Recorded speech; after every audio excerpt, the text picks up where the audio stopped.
같이 기도 드리시면서 부활절 예배를 시작하겠습니다. 할렐루야. 하나님 아버지 감사합니다. 오늘도 축복하여 주시고 믿음의 선포가 있는 예배, 하나님 기쁘시게 하는 예배, 하나님 영광 돌리는 예배가 될 수 있도록 축복하여 주시니 감사합니다. 아멘. 예수님의 이름으로 기도했습니다. 아멘. 아멘. 찬송가 337장 찬송하시겠습니다.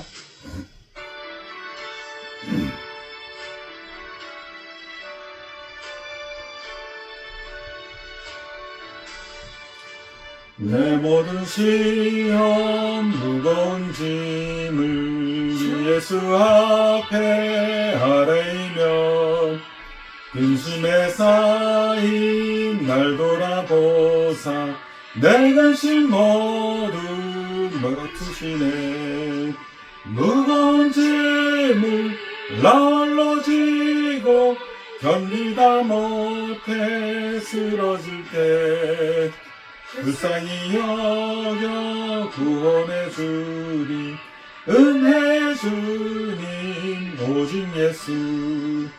내 모든 시험 다치는 환난 주 예수 앞에 아뢰이면 주께서 친히 날 구해 주사 넓으신 사랑 베푸시네. 아멘. 무거운 짐을 홀로 지고 견디다 못해 쓰러질 때 불쌍히 여겨 구원해 주리 은혜의 주님 오직 예수. 이미 점점 무거워질 때 주 예수 앞에 아뢰이면 주께서 친히 날 구해 주사 내 대신 힘을 져주시네. 무거운 짐을 홀로 지고 견디다 못해 쓰러질 때 불쌍히 여겨 구원해 주리 은혜의 주님 오직 예수.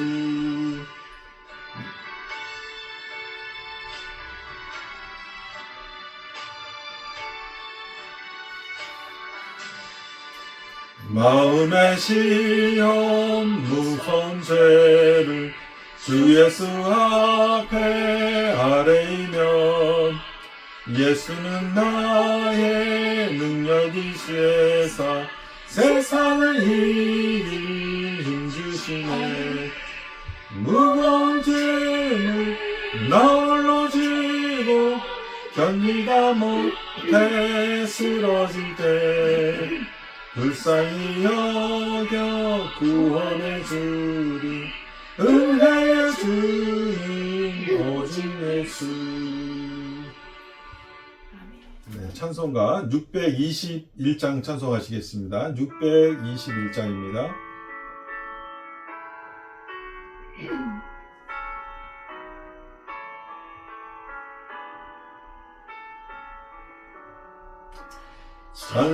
찬양하라 내 영혼아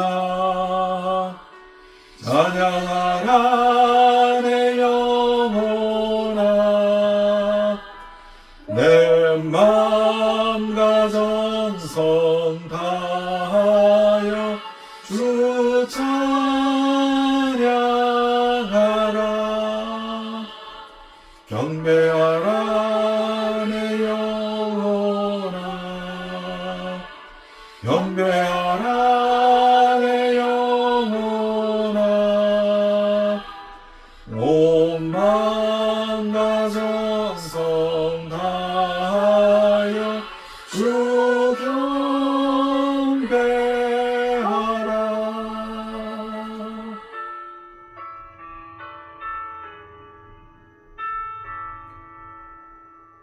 주여 삼창하시고 예배를 위해 기도하시겠습니다. 주여 주여 주여 할렐루야. 하나님 아버지 감사합니다. 오늘도 축복의 통로를 여시고 아버지로 부를 수 있는 놀라운 능력으로 이 자리를 이끌어 주셔서 저희 교회를 위하여 예수 그리스도의 보혈의 능력으로 해결해 주시며 저희들의 모든 생사하고 주관하신 예수 그리스도의 이름으로 선포하는 예배를 드리게 하시며 기도를 통하여 영광을 위하여 믿음으로 이 삶이 인탁해 주시고 하나님의 영광을 위해 귀한 삶을 주시고 이 예배를 지켜주시고 보호하시고 축복하여 주시니 감사합니다. 할렐루야. 하나님 감사합니다. 예수님의 이름으로 기도했습니다. 아멘.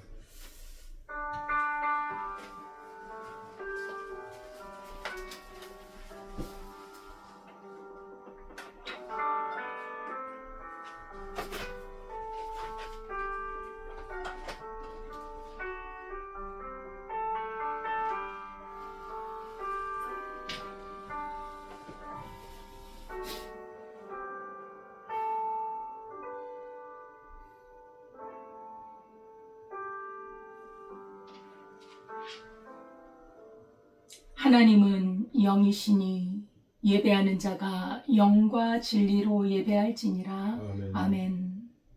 하나님 아버지, 감사와 찬송을 올려드립니다.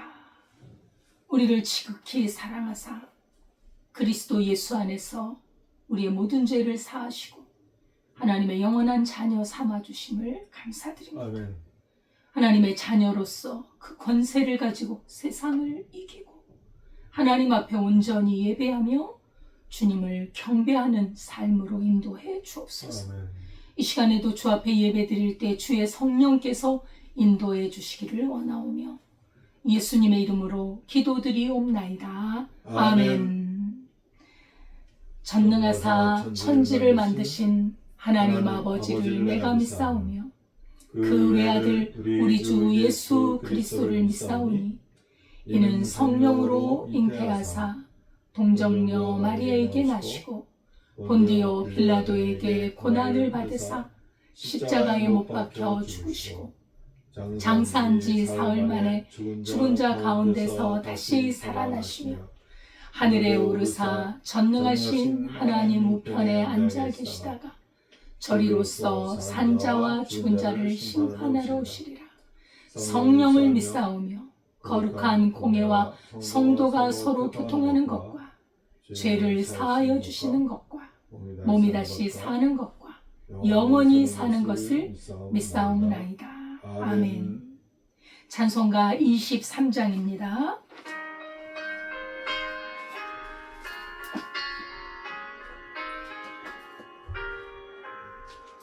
만일이 내게 있으며 그의 따라지고 내 구주 주시는 종을 찬송하겠네. 내 은혜로우신 하나님 날 도와주시고 그 크신 영광 넓이며 알게 하소서.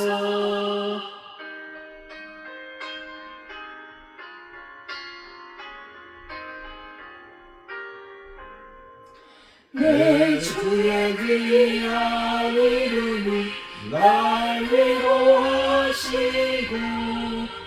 내 귀의 음악 같으니 참 이락되도다. 내 주의 밤새 깨뜨려 그 결막 부시고 내 주한 마음을 비로소 곧 젊게 하셨네.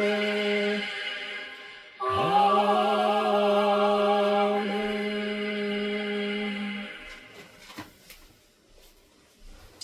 다 같이 기도 드리시겠습니다. 할렐루야. 하나님 아버지 감사합니다. 오늘도 축복하여 주셔서 구한노교회 예배를 통하여서 하나님께 영광 돌리게 하시고 하나님의 믿음의 선포가 있게 하셔서 믿음으로 이 세상을 이기는 믿음의 용사들로 나아갈 수 있도록 도와주신 은혜를 감사합니다.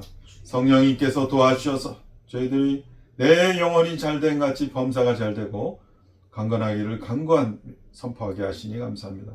저희들이 인생을 살아가면서 여러 가지 사건과 환경과 모든 관계 속에서 하나님을 찬양하는 믿음의 용사로 살기를 원하였으나 하나님 저희들이 연약하여서 하나님 믿음으로 살지 못한 죄를 용서하여 주시옵소서. 주여. 주님, 저희들을 사용하여 주셔서, 저희들을 이끌어 주셔서, 저희들을 지켜 주셔서 오직 하나님께만 영광 돌리는 삶으로 저희들의 모든 자아가 하나님 앞에 올려드리는 믿음의 반석 위에 우뚝 서는 귀한 믿음의 용사들로 하나님 지켜주시며, 또한 저희들의 모든 일정을, 인생을 알 수가 없사오니 주님, 저희들 어려움을 만날 때나 하나님 좋은 일을 만날 때나 오직 하나님께만 영광 돌리는 믿음으로 승리하여서 하나님의 놀라운 은혜를 체험하게 하시고, 하나님의 놀라운 역설과 하나님의 놀라운 축복과 하나님의 놀라운 자유함과 하나님의 놀라운 평안과 하나님의 놀라운 축복이 임하게 도와주시옵소서. 주님, 이 시간을 예배드리는 주님 시간에 하나님 축복하여 주셔서 믿음의 선포가 있게 하시며, 말씀이 선포되어질 때 하나님 영광 나타내게 도와주시며, 하나님의 의와 하나님의 사랑과 하나님의 능력이 나타나는 귀한 예배가 되게 도와주시옵소서. 이 시간을 지켜주시며 예수님의 이름으로 기도드렸습니다. 아멘.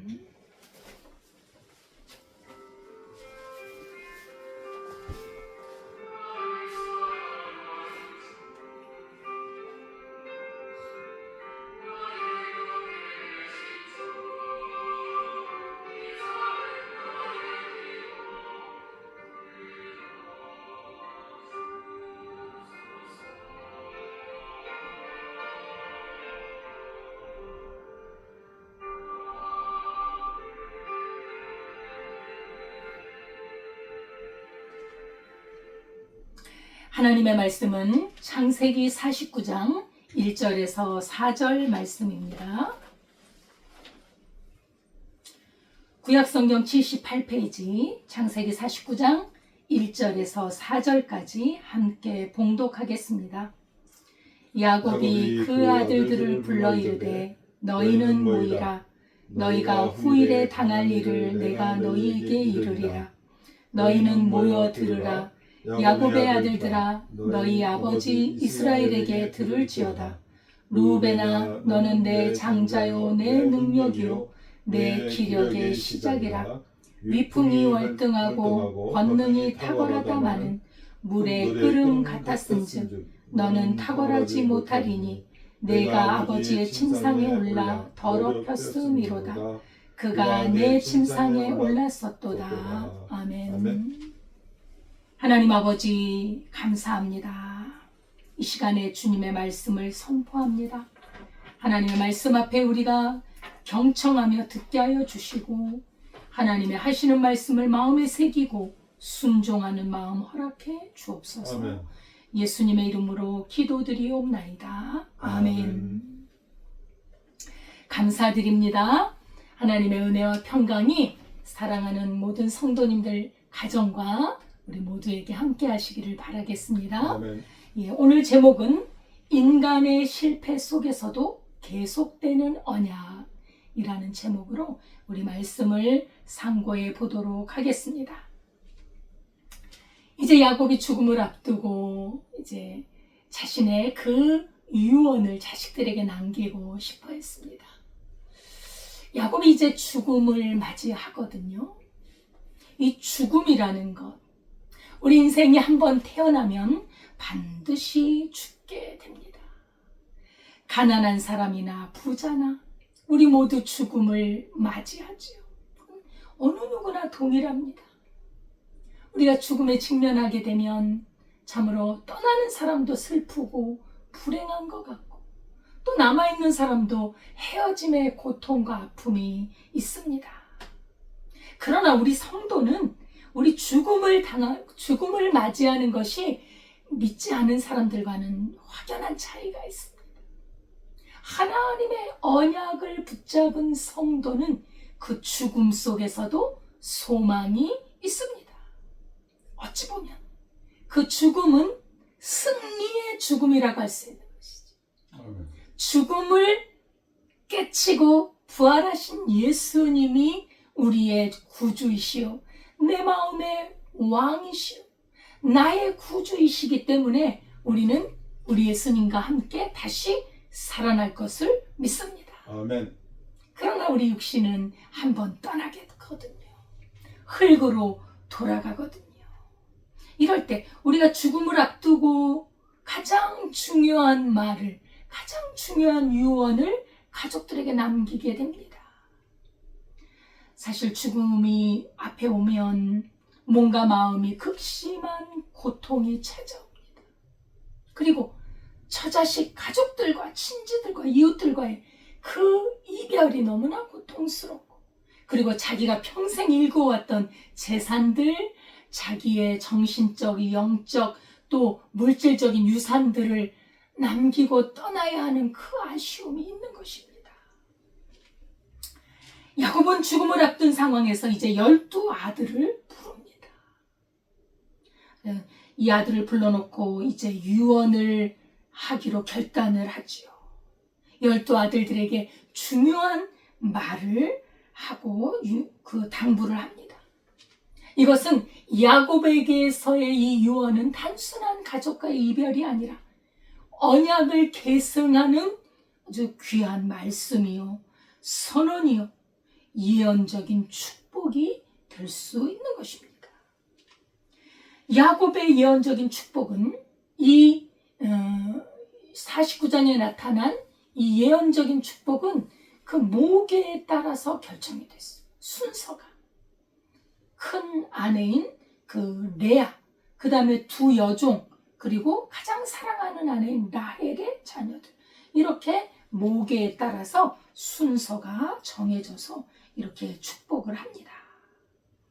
야곱의 12아들의 축복은 그들의 죄악과 선행에 따라서 축복하고 책망하고 그러는 거예요. 예, 그 자녀들의 삶의 행동, 믿음의 수준, 거기에 따라서 저주와 축복이 행해졌습니다. 이것은 12지파의 미래에 대한 하나님의 계시인 것이지요. 야곱의 예언과 축복은 그렇기 때문에 왕국 시대를 거쳐서 예수 그리스도에 이르는 동안에 이스라엘 역사 전반적으로 모두 성취가 되어 갔습니다. 야곱의 예언은 언약의 계승이요, 또 하나님께서 주신 그 뜻에 따라 예언한 것이라서 얼마나 중요한지 모릅니다. 사실 야곱은 한평생 하나님과 씨름하며 믿음을 지켜왔던 삶이었죠. 험악한 세월을 하나님과 함께 견디면서 하나님의 인도와 보호하심 속에 견디고 또 쟁취하고 또 자기의 그 하나님의 뜻을 따라왔던 그 야곱. 하나님을 목자와 같이 체험하고 그 속에서, 그 고통의 세월 속에서 절대적인 믿음을 배웠던 야곱의 삶입니다. 야곱은 하나님이 누구신지를 아주 분명하게 알았기 때문에 하나님을 신뢰하는 것이 얼마나 중요하고, 그리고 더더군다나 그 조상에게서 내려온 하나님의 그 언약, 하나님이 주신 그 약속을 목숨처럼 소중하게 지켜왔습니다. 이렇게 하나님이 누구신지 정확하게 깨달았기 때문에 12아들을 책망하고 축복하는 거에 있어서도 힘이 쓰여요. 잘못된 아들들에 대해서는 사정없이 책망을 하고, 잘 되는 아들에 대해서는 한없는 축복을 내려요. 그러나 여기에서 우리가 하나님의 공의를 살펴볼 수 있고 하나님의 긍휼을 찾아볼 수 있습니다. 하나님은 죄를 눈감아주지 않고 벌하시는 분이시지만, 그러나 동시에 인간의 실패 속에서도 하나님의 언약을 꺼트리시지 아니하시는 하나님의 은혜와 긍휼이 있더라는 것이지. 예, 우리는 사실은 실패하는 인생이요, 어찌 보면 깨어진 인생입니다. 거기서 하나님의 엄격한 공의에만 우리가 따른다면 우리는 설 수가 없어요. 그러나 우리 하나님께서는 우리 인간을 너무나 잘 아시기 때문에 하나님의 은혜와 긍휼 가운데서 이 12아들을 책망하고 축복합니다. 나중에 이스라엘의 12지파의 이 족장들 아닙니까? 12아들이. 거기에서 하나님의 야곱을 통한 언약적인 축복이 있었습니다. 이 언약적인 축복에는 하나님의 공의와 은혜가 교차되고 있는 것. 오늘 본문에서 보는 루벤 또 시므온 레위는 정말 어찌 보면 실패한 인생이라고 할 수 있어요. 야곱의 심정을 너무나도 긁혀버린 아버지 야곱의 마음에 아주 어찌 보면 너무나 지울 수 없는 상처를 입힌 것 같은 그러한 잘못을 저질렀습니다. 그래서 이 세 아들에게는 축복이 아닌 책망을 내리는데 오늘 본문에서는 저주라는 말까지 나옵니다. 너무 잘못된 것에 대해서 저주를 받을 만큼 너는 악행을 행했느니라 라고 하시는 것이죠. 왜냐면 말입니다. 이 책망은 결코 그러나 저주가 아니에요. 너희가 잘못한 것을 깨닫고 하나님 앞에 바로 서라는 회복의 부르심이 들어있는 거예요. 그래서 실제로 책망받은 아들의 자손 중에도 하나님께 쓰임받은 아들이 나옵니다. 오늘 본문의 1절에 보면 야곱이 아들들을 불러 모읍니다. 그리고 아들들에게 후일에 당할 일을 말합니다. 야곱의 자식들과 그 후손들의 미래에 대한 예언적인 선언을 하는데 그것은 그들의 후손을 통해서 하나님의 구속사가 어떻게 흘러갈지를 보여주는 말씀입니다. 야곱은 아들들에게 들으라고 말합니다. 아들들아 들으라. 아버지 이스라엘에게 들으라고 강조합니다. 예, 하나님의 자손들은 아버지의 말씀을 들어야 합니다. 하나님의 백성들은 하나님의 말씀을 들어야 합니다. 우리는 하나님 앞에 모인 자들이에요. 야곱이 아들들을 불러 모은 것처럼 하나님께서도 하나님의 백성들을 불러 모으셔서 들으라 이스라엘아, 내 말을 들으라. 너희의 귀를 열고 들으라고 말씀합니다. 그래서 하나님께서는 우리 각자의 인생의 계획에 대해 말씀하시고 하나님의 말씀을 듣는 자리로 인도하셔서 그 말씀을 따라가도록 우리 하나님께서는 역사하십니다. 단순히 귀로 들으라는 것이 아니라 마음판에 새기고 삶에 적용시킬 만큼 경청하라는 말이죠. 이제 이 아버지 야곱의 죽음에 임박해서 유언을 말씀하는데 그 예언은 너무나도 그 유언이 중요하고 권위가 있고 그리고 이제 바로 죽음 직전에 하는 예언이거든요. 아주 긴박감이 있습니다. 야곱의 예언의 메시지는 선민 이스라엘의 미래를 말씀하는 것. 선민 이스라엘의 미래는 다시 말하면 전 인류에 대한 미래와 하나님의 구속사의 대강이 펼쳐진 아주 중요한 메시지라는 것입니다.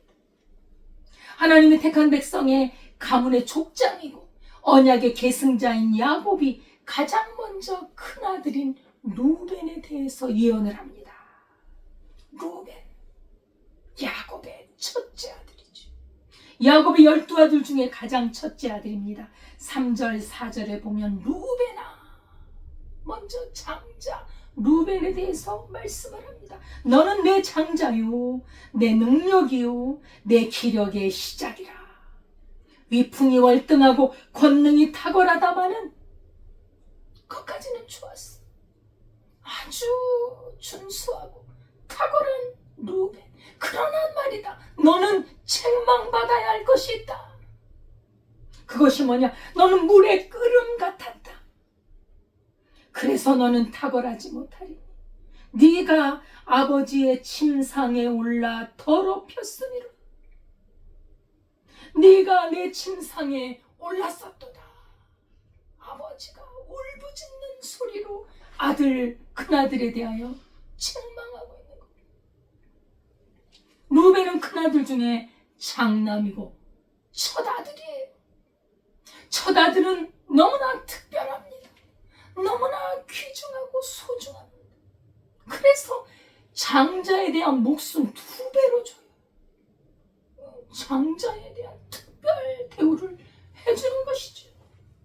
얼마나 첫 아들을 낳고서 기쁨과 그 소중함과 그 마음에 그냥 내가 아들을 얻었도다. 그죠? 그 야곱이 그렇게 기뻐했거든. 루벤을 놓고 얼마나 든든하고 귀히 여겼는지. 나의 장자요.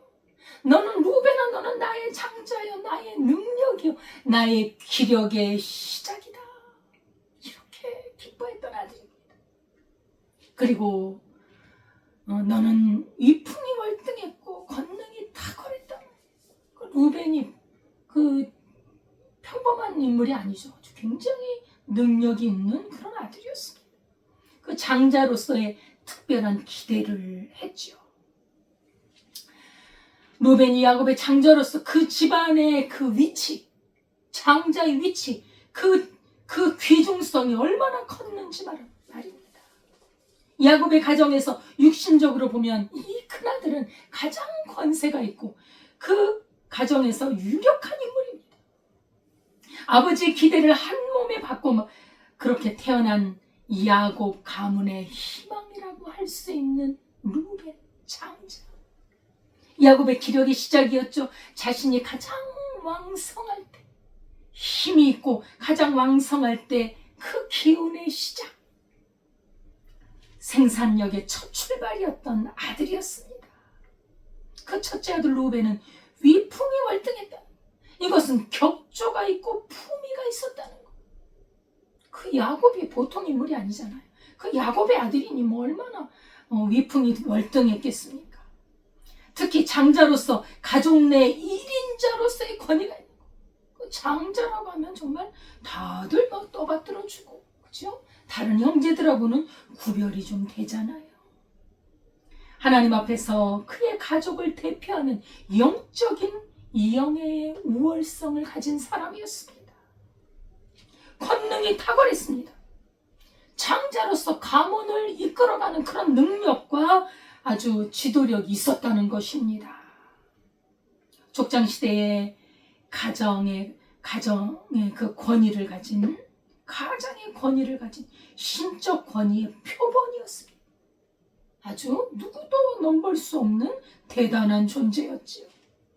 장자의 권위는 특별한 권위가 특별한 경우가 아니면 그 자동적으로 계승이 되었습니다.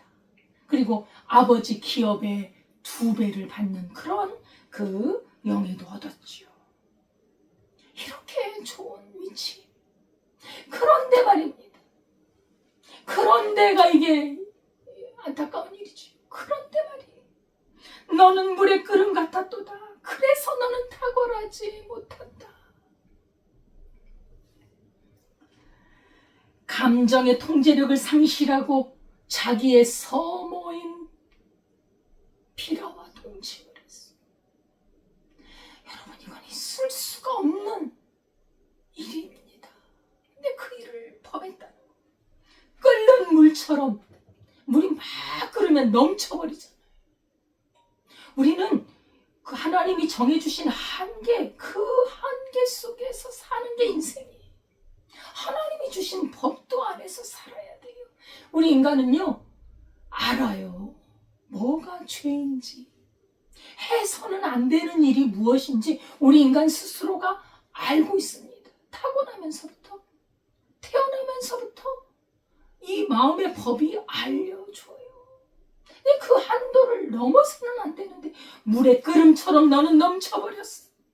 넘어서는 안 될 영역을 너는 범해버린 거야. 루벤의 성격과 행동을 언급한 것입니다. 루벤 지파의 후손들이 얼마나 성질이 급하고 거칠고 충동적이었는지 역사 속에서 증명이 되었어요. 특히 이제 루벤의 성격을 한번 되돌아본다면 이 사건 외에도 그 베냐민이 그 애굽에 내려가야 됐잖아요. 요셉이 막내 베냐민을 데려오지 않으면 너희들은 나를 볼 수 없다 이렇게 해서 베냐민을 데려가야 되는데 아버지는 베냐민을 안 내놓으려고 붙잡고 있으니까 이 장자 루벤이 뭐라고 한 줄 기억하시죠? 아버지, 루벤을 보내주십시오. 아버지, 이 베냐민을 보내주십시오. 제가 반드시 베냐민을 데리고 오겠나이다. 만약에 제가 데리고 오지 않는다면 내 두 아들을 죽이소서. 이 얼마나 격동적인, 얼마나 극단적인 말을 하는지 해서는 안 되는 말이에요. 앞뒤를 재지 않고 자기 아들을 죽이라고 하는 말을 어떻게 서슴없이 할 수 있는 이 극단적인 성격, 이 부분이 뭔가 다듬어지지 않은 이런 성격의 한 면을 볼 수가 있는 것이지요. 그의 지나친 성격과 행동은 결국 장자에게 주어지는 갖가지 특권을 잃어버리고 루벤의 장자의 권리를 뺏겨버린 거예요. 그래서 영적인 정신적인 측면에서 그런 장자의 권리는 유다가 계승, 유다 넷째 아들. 그리고 재산적인 측면, 물질적인 측면에서의 장자의 권리는 요셉에게 돌아가고 뺏겨지는 거. 그렇죠? 루벤이 가져야 될 그것을 유다와 요셉에게 뺏겨버리고 이전되고 계승이 된 것이죠. 역대상 5장 1, 2절에 보면 이스라엘의 장자 루벤은 아버지의 침상을 더럽혔으므로 장자의 명분이 요셉의 자손에게 돌아가고 또 유다는 형제보다 뛰어나서 주권자가 유다에게서 났으나 예수 그리스도의 그 영적인 장자는 유다에게 가서 유다에게서 예수 그리스도가 태어나고 그리고 물질적인 장자의 명분은 요셉에게 가요. 그래서 요셉의 그 두 아들에게 두 몫을 줍니다. 므낫세와 에브라임에게 그 두 아들에게 주잖아요. 그것은 아버지의 침상을 더럽혔기 때문입니다. 인간의 범죄에 대한 하나님의 공의와 심판이 그 대가를 치르게 한 것입니다. 그래서 여러분, 우리가 하나님을 믿는 사람들이 우리가 비록 연약해서 범죄를 한다 그러면 물론 주님은 우리를 죄를 용서하세요. 그걸 깨닫고 돌이키고 회개하면 용서하세요. 그러나 그 대가가 있다는 거지. 우리는 최선을 다해 우리가 하나님께 매달리고 주의 성령을 따라 살면서 정말 될 수 있으면 죄를 범하지 않아야 합니다. 어떠한 조그마한 거라도 죄를 짓지 않아야 한다. 루벤은 아버지의 심기를 너무나 크게 건드렸어요. 아버지의 첩이었죠. 그리고 루벤의 서모인 비라와 동침을 했으니 이게 말이 됩니까? 간통을 했다. 해서는 안 될 일을 했어. 창세기 35장 22절에 보면 이스라엘이 그 땅에 거주할 때에 루벤이 가서 그 아버지의 첩 비라와 동침함에 이스라엘이 이를 들었더라. 이 한마디 한 구절 외에는 그 많은 세월, 오랜 세월 또 몇십 년 동안 아무 말이 없어요, 성경에. 그런데 마지막 유언에서 루벤에 대해서 분명하게 책망을 하고 너 그거 잘못되었다 분명하게 말하고 있는 것입니다. 아버지의 침상에 올라 더럽힌 사건, 그의 충동적인 성격이 이런 범죄를 저지른 것이죠. 그 결과 아버지의 눈밖에 나버렸습니다. 장자의 축복을 박탈당하게 된 것입니다. 이 사건이 수십 년이 흘렀음에도 불구하고 야곱의 분노가 가라앉지 않았다는 것, 불쾌감이 지워지지 않았다는 것. 여러분, 그래서 우리가 범죄를 하면 나도 불행하지만 남을 그렇게 가족을 불행하게 만들 수 있다는 것을 기억해야 합니다. 루벤은 장자로서의 특권을 욕정의 죄로 말미암아 잃어버렸습니다. 하나님의 질서를 무너뜨린 거죠. 야곱은 그 죄를 잊지 않고 책망합니다. 정말 아버지는 잘못된 것에 대해서 바르게 지적할 수 있어야 돼. 잘한 것에 대해서 아낌없이 칭찬할 수 있어야 돼. 그러나 그 잘못된 것 속에서도 우리 하나님의 긍휼이 있다는 거 우리는 또 잊어서는 안 되지요. 자기 절제가 없는 열정은 그 축복을 지탱할 수 없게 만들어요.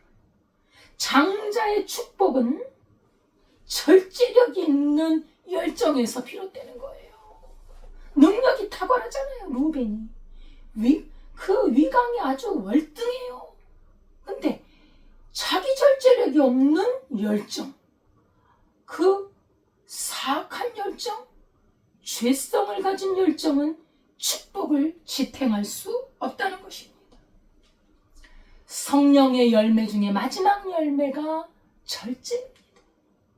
사람이 절제력을 잃어버리면 그 가지고 있는 모든 복을 막 박살을 내버려요. 박살을. 참 그래서 성령의 마지막에 아름다운 열매 절제가 있는 것입니다. 욕정과 충동은 하나님의 축복을 잃어버릴 수밖에 없습니다. 루벤의 행동이 미래 후손들에게도 영향을 끼쳤다는 걸 보면 우리의 행동, 믿음의 행동, 그 믿음의 마음가짐이 얼마나 책임감 있게 가져야 하는지 우리가 배울 수 있는 것입니다. 참으로 불미스럽고 안타까운 일이었습니다. 인간사의 이 성적인 타락이 우리 인간사에 끼친 해악은 이루 말할 수 없는 정말 고통과 아픔과 살인과 숱한 범죄를 낳았습니다. 특히 가족 간의 성적인 부도덕성, 이것은 질서를 깨고 가족들에게 지울 수 없는 정신적인 고통과 아픔을 가져다 줍니다. 하나님이 주신 성은 결혼이라는 제도 안에서 성을 누릴 때 우리에게 큰 기쁨이 되고 행복이 됩니다. 그러나 결혼을 떠난 결혼 밖에서의 성적인 행위는 엄청난 불행의 씨앗이 됩니다. 가정을 깨트릴 수 있고 그렇게 유지하고 몇십 년간 유지했던 가정을 한순간에 깨트릴 수 있고 그 자녀들은 큰 상처를 받고 그 배우자는 너무나 큰 상처를 입는 것이 바로 이 성이라는 것입니다. 참 조심스러운 말이지만 한 예를 들어볼까 합니다. 이것도 실제로 있는 일입니다. 이 근래에 있는 일입니다. 어느 목사님의 가정이 있었어요. 목사님이 목회를 하셨지. 이 목회를 하신 분이 그 성도들을 인도하고 성도들에게 하나님의 말씀과 하나님의 그 법을 가르치는 분이 말입니다. 자신의 딸이 있는데 어릴 때부터 초등학생 때부터 20대가 될 때까지 성적인 범죄를 저지르고 목사님이 그러면서 목회를 하는 거예요. 이걸 어떻게 봐야 합니까? 나중에 이 딸이 이제 대학교에 들어가서 성인이 됐잖아. 그러니까 어릴 때는 뭔지도 모르고 그냥 당해왔던 거예요. 근데 성인이 되고 보니까 이게 아닌 것 같아요. 그래서 이 딸이 용기를 냅니다. 이걸 세상에 드러낸 거예요. 우리 아버지가 나를 이렇게 성폭행을 했습니다. 그래서 경찰에 수사를 받고 그리고 처벌을 받고 감옥에 들어갔죠. 굉장히 오랫동안 감옥행을 했습니다. 이 딸은 용기를 낸 거예요. 내가 이렇게 망가지면서 살 수 없다. 이것은 딸의 잘못이 아니잖아요. 당연히 아버지가 지켜줘야 될 딸의 정말 그 딸의 그 인격을 망가뜨려버린 거 아닙니까? 딸이 무슨 죄가 있어? 그리고 이 땅에 고통받는 딸들, 그 가족 내 안에서 사촌 뭐 무슨 가족들에 있는 그 범죄가요. 성적인 범죄가 우리나라에도 보면 뭐 40~50%에 해당한대요. 가족 안에서의 이 성적인 범죄가 말입니다. 그래서 이 땅에 고통받는 딸들을 위해서도 용기를 낸 거예요. 그래서 책을 지었습니다. 책을 만들어서 지금도 책이 서점에서 팔리고 있는데 아버지가 넘지 말아야 될 선을 넘은 거예요. 물의 끓음처럼. 그것도 목회자가. 너무나 안타까운 일이죠. 하나님의 종이 품위와 절제를 잃어버렸던 거예요. 그래서 감옥에서 나와서 얼마 안 있다가 돌아가셨는데 그 딸이 아버지인데 아버지라고 부를 수 없는 그런 관계가 돼버린 거죠. 얼마나 고통스러운 일입니까? 가정에 이 딸의 그래서 이 딸은 이제 이걸 다 세상에 드러내놓고 새롭게 하소서에도 나와서 간증을 하더라고요. 다 드러내놓고 이제 하나님 앞에서 우리 하나님께서 얼마나 불쌍히 여기시겠어요. 하나님 앞에서 치유받고 삶을 살아야지요. 그 목숨을 또 더 상처를 주어서는 안 되지 않습니까? 또 이제 어떤 경우에는 이거는 이제 회사에서 많이 일어나는 일입니다. 어느 IT 기업에 아주 젊고 유능한 이 부장이 있었어요. 아주 젊어요. 그리고 가정을 갖고 있는 이 사람이 얼마나 뛰어난 사람인지 그냥 그 회사 내에서 인정을 받고 그 리더십이며 그 아랫사람들을 교육하는 능력이며 참으로 아주 유능한 그런 사람이었습니다. 그런데 어느 날 회식 자리에서 술 기운으로 부하 직원에게 성추행을 했어요. 거기서 끝났으면 좋았어요. 시간이 좀 흐르면서 그 여직원을 나중에는 성폭행을 했다는 거예요. 성폭행을 해서 부적절한 일을 했습니다.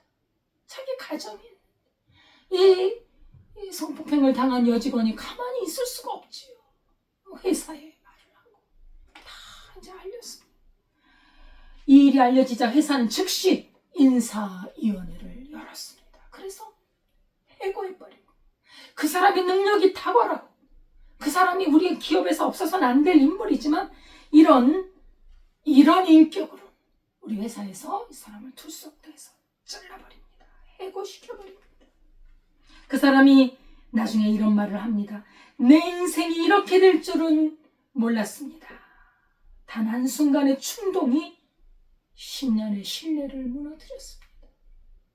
그 딱지를 갖고 어디 가서 무엇을 펼치겠습니까? 자신이 성공한 사람이라고 생각했지만 그러나 결국 감정을 다스리지 못하고 자기 인생의 장자권을 잃어버린 루벤과 같은 처지가 된 것이죠. 능력은 있었지만 자기 통제력을 상실해 버린 것입니다. 절제력의 부재가 그의 미래를 빼앗아가 버린 것입니다. 하나님께 쓰임받는 사람은 능력의 출중함이 아닙니다. 여러분, 능력이 출중한 사람이 불의를 행할 때 하나님이 쓰실 수 없는 거예요. 내면의 절제와 순종으로 자기를 단련하는 사람을 하나님은 구별해서 쓰십니다. 하나님 앞에서 마음을 다스리는 사람이 진정한 성공자인 줄 믿습니다. 잠언 16장 32절에 보면 노하기를 더디하는 자는 용사보다 낫고 자기의 마음을 다스리는 자는 성을 빼앗는 자보다 나으니라 라고 말씀합니다. 충동을 다스리는 것이 신앙인의 친절한 탁월함입니다.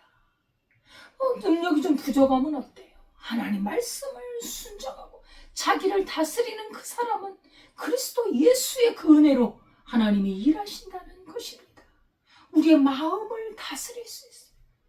우리의 마음을 그리스도 예수의 마음으로 다스릴 때 우리 주님이 쓰시는 줄 믿습니다.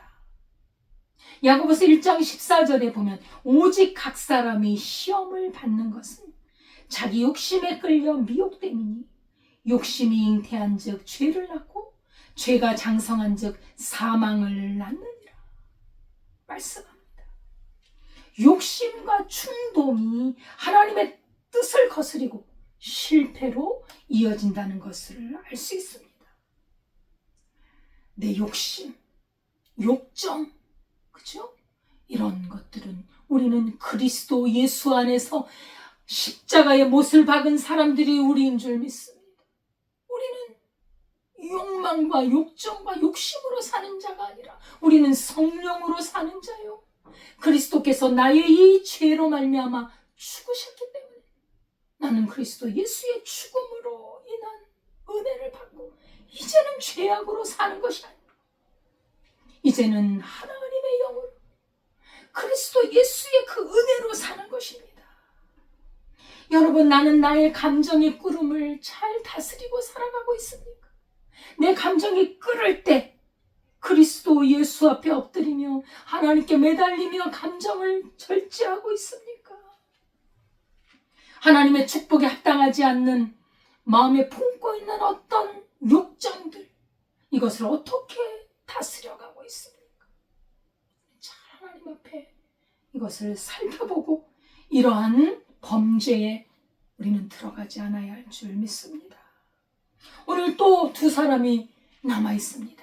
어찌 보면 이 사람들도 실패했을 수도 있죠. 5절에서 7절을 보면 야곱이 시므온과 레위에 대해서 예언을 합니다. 시므온과 레위의 칼은 폭력의 도구로다. 이제 폭력이 나옵니다. 네오나 그들의 모의에 상관하지 말고 그들의 집회에 참여하지 말지어다. 그들이 그 분노대로 사람을 죽이고 그 혈기대로 소의 발목 힘줄을 끊었도다. 그 노여움이 혹독하니 저주를 받을 것이요 분기가 맹렬하니 저주를 받을 것이요 내가 그들을 야곱 중에서 나누며 이스라엘 중에서 흩으리로다. 야곱이 자기의 아들, 둘째, 셋째 아들에 대하여 이 저주를 말하고 있는 것입니다. 그들의 행함에 대해서. 루벤과 시므온과 레위는 엄마가 레아예요. 큰 아내지요. 레아가 모친입니다. 한 형제입니다. 이 사건은 세겜의 살인 사건의 공범이었습니다. 창세기 34장 25절에 보면 시므온과 레위가 칼을 가지고 들어가 그 성읍을 치고 그 세겜 성에 있는 남자들을 모조리 죽여버렸어요. 너무나 끔찍한 일이었죠. 디나 사건 당시에 복수의 잔혹함을 저질렀던 것입니다. 여동생 디나가 세겜 족장에게 욕을 당하자 그 성읍의 모든 남자를 속여서 죽였어요. 정말 난 결혼을 그래 우리 동생하고 결혼을 하자. 너희들이 할례를 받으면 하겠다. 할례를 행하는 동안에 아파서 꼼짝을 못하고 있을 때 가서 이게 큰 범죄이지. 칼을 가지고 잔인하게 복수를 했습니다. 야곱은 말합니다. 그들의 칼은 잔해하는 기구였다. 너무 잔인하게 사람을 살해했습니다. 여동생 디나가 욕을 당한 거는 정말 수치스러운 일이었죠. 분노할 일이었죠. 그러나 야곱은 그런 식으로 자식들이 살인을 해서 복수하는 걸 전혀 원하지 않았거든요. 합당한 벌은 받아야겠지요. 그러나 너무 지난 처벌. 이 두 형제의 분노는 정의라는 이름으로 그렇게 일을 벌였지만 사실은 복수심과 혈기를 참지 못한 폭력에 해당하는 것이었습니다. 아버지 야곱은 크게 실망했죠.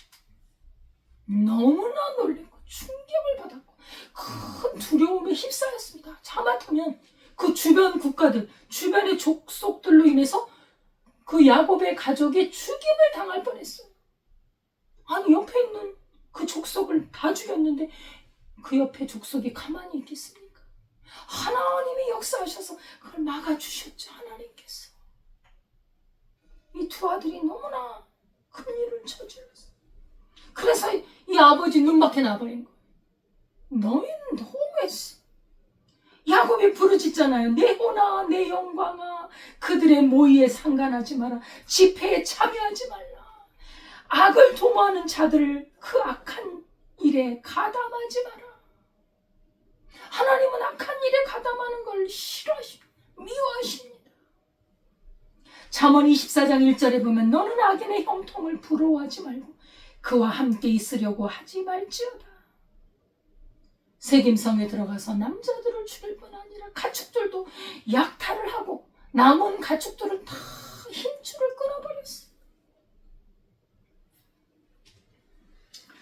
그들의 노여움과 혈기는 저주를 받을 만큼 악한 것이었다고 야곱은 말을 합니다. 그래서 그들을 나누고 흩어버릴 거라고 예언을 하지요. 야고보서 1장 19절은 말합니다.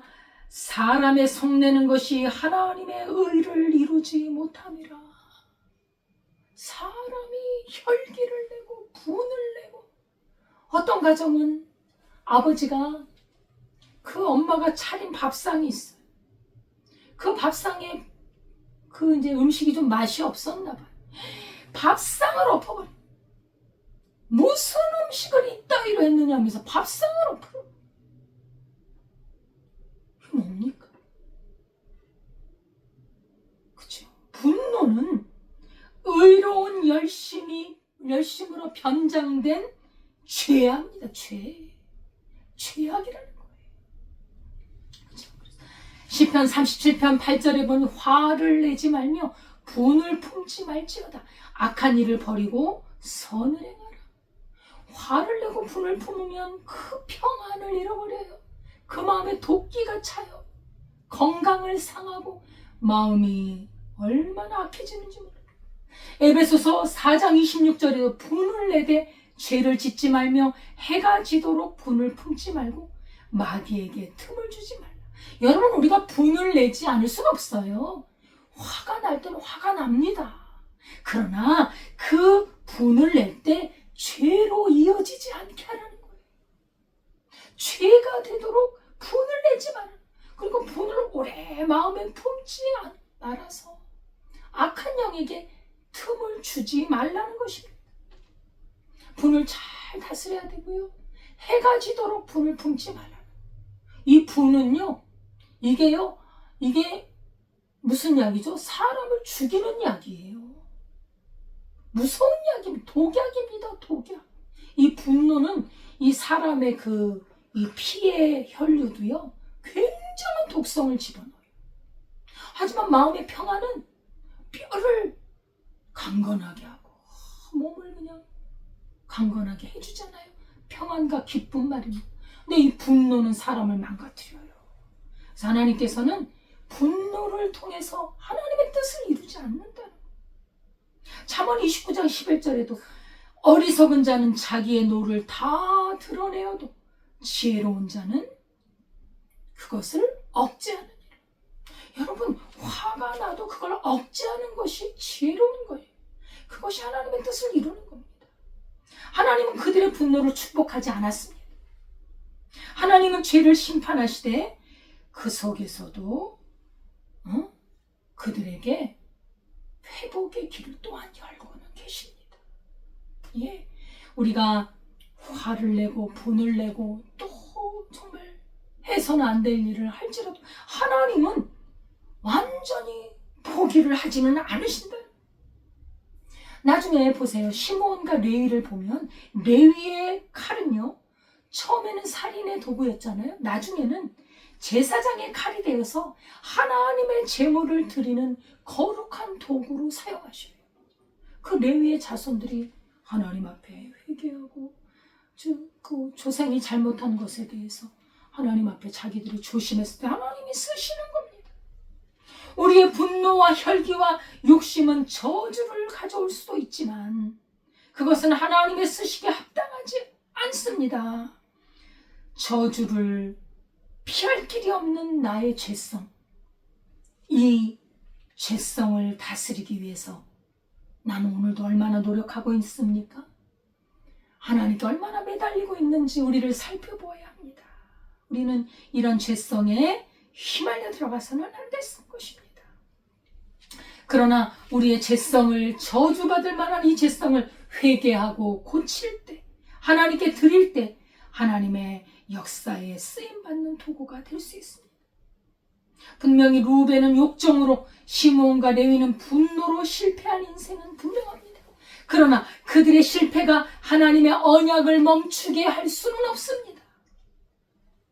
하나님은 그 뒤를 이어서 유다를 택하시고 그를 통해 메시아의 길을 이으셨습니다.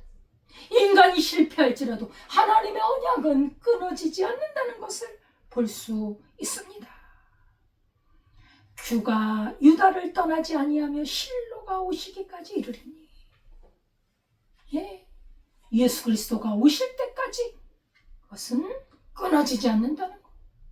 인간은 실패합니다. 그러나 그 실패 속에서도 꺼지지 않는 하나님의 언약은 계속 불타오르고 있습니다. 이것이 바로 구속사의 은혜요, 하나님의 은혜인 것입니다. 우리는 완벽하지 않습니다. 넘어지고 실패합니다. 그러나 그 실패를 부끄러워하지 말고 그 실패를 회개의 도구로 삼아, 회개의 기회로 삼고 그것을 고치고 하나님 앞에 바로 서야 합니다. 하나님께서는 우리의 부족함을 넘어서 하나님의 뜻을, 회개하는 영혼, 자기의 죄악을 자백하는 영혼, 그리스도 예수의 피로 말미암아 죄사함을 받는 그 믿음을 가졌을 때 하나님은 우리를 통해서도, 실패한 나의 인생을 통해서도 하나님은 주의 뜻을 이루어 가신다는 것입니다. 하나님은 나의 실패에도 불구하고 결코 우리를 포기하지 않은 하나님이신 줄 믿습니다. 아멘. 그래서 실패의 자리에서도 새 언약의 역사, 예수 그리스도를 통해서 구원을 이루시는 하나님의 그 구속의 은혜를 하나님께서는 끝까지 이어나가고 계신다는 것을 알 수 있습니다. 아멘. 그래서 우리는 하나님 앞에 우리의 죄를 회개하고 하나님의 약속, 그리스도 예수를 통해 구원을 이루시는 하나님의 언약을 붙들고 나아갈 때 하나님께서는 하나님을 사랑하는 자, 그 뜻대로 부르심을 입은 그 사람에게는 모든 것이 합력하여 선을 이루게 할 줄 믿습니다. 아멘. 야곱의 12아들들 중 3아들, 이 아들은 실패했음에도 불구하고 하나님께서는 그들을 또한 긍휼히 여기셔서 그들에게 지파를 허락해 주셨고 그 후손들을 통해 어려움은 있었지만 그러나 하나님의 은혜와 긍휼이 흐르고 있었던 것을 보면서 우리는 하나님 앞에 겸허하게, 그리고 죄 앞에서는 단호하게 서서 하나님의 은혜 역사에 동참하는 우리의 삶이 되어야 할 줄 믿습니다. 기도하겠습니다. 하나님 아버지, 감사를 드립니다. 실패하고 넘어지고 쓰러지는 우리 인생입니다. 아버지, 우리는 죄에 이렇게 휘말려 들어갈 때가 너무나도 많습니다.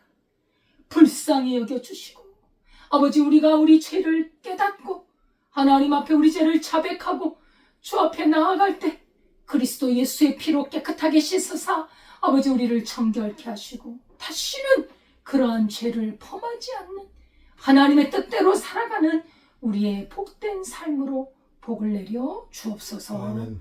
예수님의 이름으로 기도드리옵나이다. 아멘. 찬송가 342장입니다.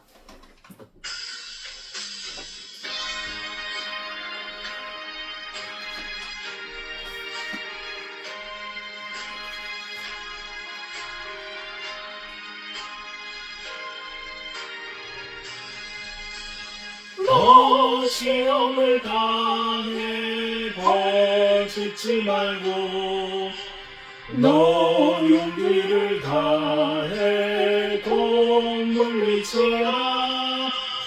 너 시험을 이겨 새 힘을 얻고 주 예수를 믿어 늘 승리하라.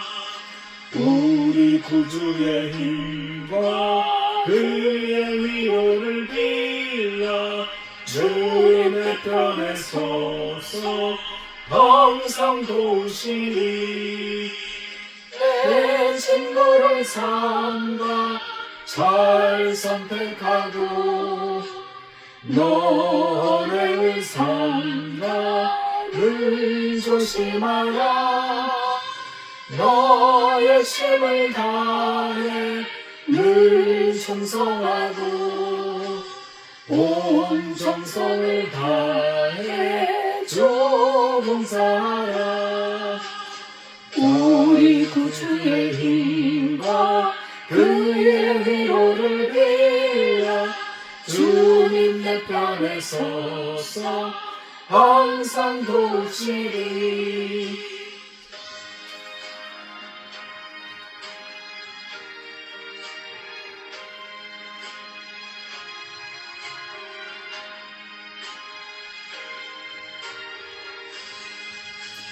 저리 기른 자는 상 받으리니 너나 심지 말고 늘 전진하라. 내 구세주 예수 힘 주시니 주 예수를 믿어 늘 승리하라. 우리 구주의 힘과 그의 위로를 빌어 주님 내 편에 서서 항상 도우시리. 하나님 아버지 감사드립니다. 죄인인 우리를 이토록 사랑하셔서 은혜를 베풀어 주신 우리 하나님 앞에 늘 감사하여 적은 예물이지만 정성껏 드리오니 받아 주옵소서. 아멘.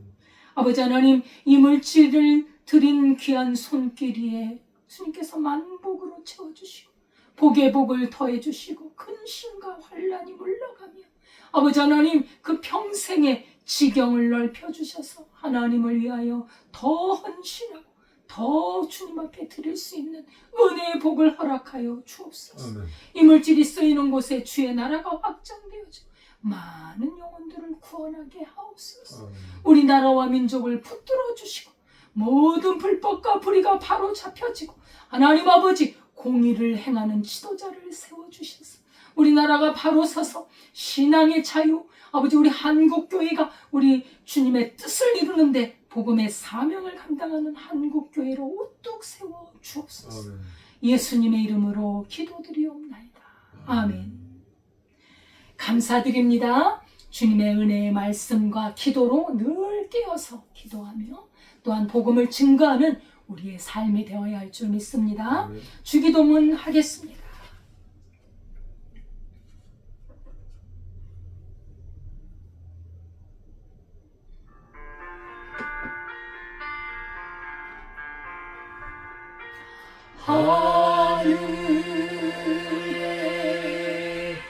하늘에 대신 아버지 이름 거룩하사 주님 나라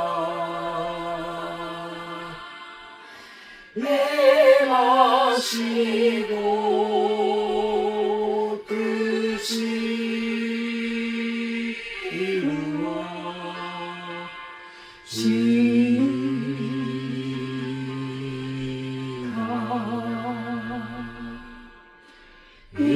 일용할 양식 주시고 우리들의 근죄 다 용서하옵시고 또 시험에 들게 마시고 악에서 구원하소서. 되게 주의 나라 주의 권세 주의 영광 영원히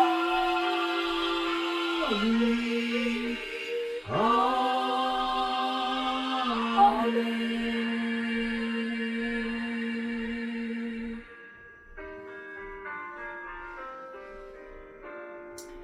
이제는 우리 주 예수 그리스도의 은혜와 하나님 아버지의 무한하신 사랑과 성령님의 교통하심이 범죄한 우리 인간들을 사랑하사 그리스도 예수의 피로 우리를 구속해 주시고 영원한 하나님의 나라로 들어가게 하신 그 은혜에 감사하여 하나님의 뜻대로 살기를 다짐하는 주의 백성들 위해 지금부터 영원까지 함께 하시기를 축원하옵나이다. 아멘.